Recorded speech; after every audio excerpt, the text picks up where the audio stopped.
The ritual lighting of the flame in ancient Olympia is meant to herald an era of peace and goodwill in the lead-up to the Games.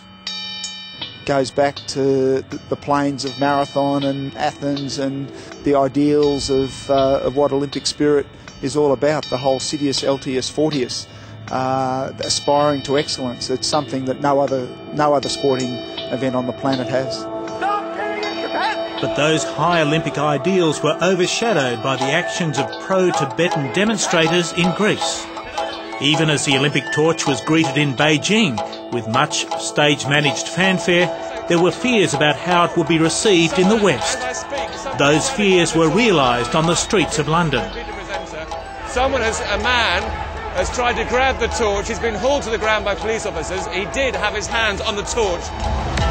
Security had to be reinforced to protect the relay runners from demonstrators determined to use the event to protest against the Chinese crackdown in Tibet. Gordon Brown, I urge you, stop the torch going into Tibet! This torch travelling through London has a strange way of shining its light in the most dark crevices of China's terrifying regime. As the protests grew, one demonstrator used a fire extinguisher to try to put out the flame. The unfolding events in London were being viewed with much anxiety in Canberra, which will become part of the torch relay later this month.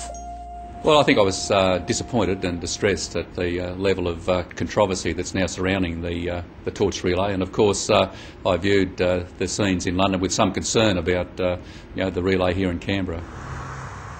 Even before Tibet flared as an issue, the Chinese government was worried about security for the Australian leg of the torch relay, fearing protests by supporters of the Falun Gong sect.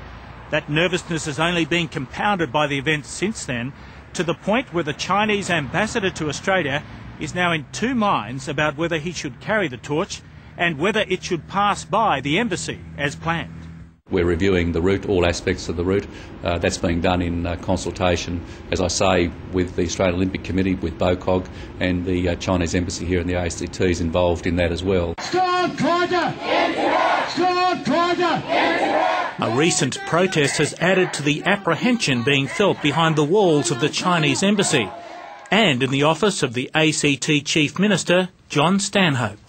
So we had very positive feelings about the opportunity to present Canberra, to strengthen our ties with Beijing as sister cities, and through that to celebrate the Olympic spirit. And I guess there's a level of anxiety now in my breast, and I think within the hearts of those involved with the organisation about whether we can achieve those objectives. My view is that the Olympic Games is steeped in history, and it is an event that belongs to the world. He's in there. Look at him now. Yeah. Former champion marathon runner Rob De Castella will be one of the Canberra torchbearers.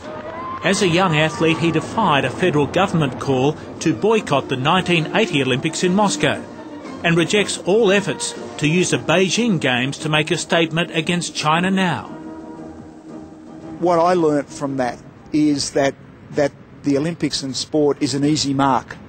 It's easily exploited and manipulated by organisations or individuals with different agendas.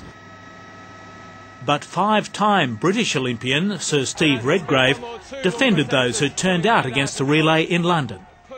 It's our nature of being very open within this country that protesters can make their point, and as an athlete I'm pleased that that's happening.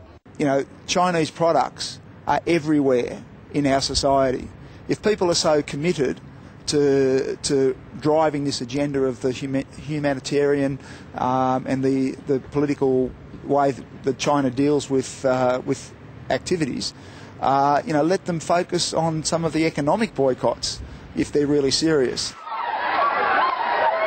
But the recent trouble in Tibet and the questions which remain about what happened there have created an issue that is likely to dog the torch relay all the way to Beijing. We can argue about a sporting and a political issue, but this is a moral issue. We're talking about torture, we're talking about lack of human rights. That's more important than politics, and that's more important than sport. Images of the London protests carried by international news channels were blacked out when they were shown in China. But later, in a departure from past policy, Chinese television showed some of the scuffles, 当天，沿着奥运火炬在伦敦的传递路线，一些手持 while attributing the trouble to a small group of protesters, which they said had aroused the dissatisfaction of the citizens of London. 及时制止。 The International Olympic Committee is now urging the Chinese government to deal swiftly with Tibet. But it would take some dramatic moves by Beijing now to defuse the building protests. The security assessment is continuing, it's evolving, it's ongoing, and we will provide the necessary security to ensure that the relay can proceed uninterrupted. For us here in Australia, it's not about the Chinese Olympics. It is about the Olympics, full stop.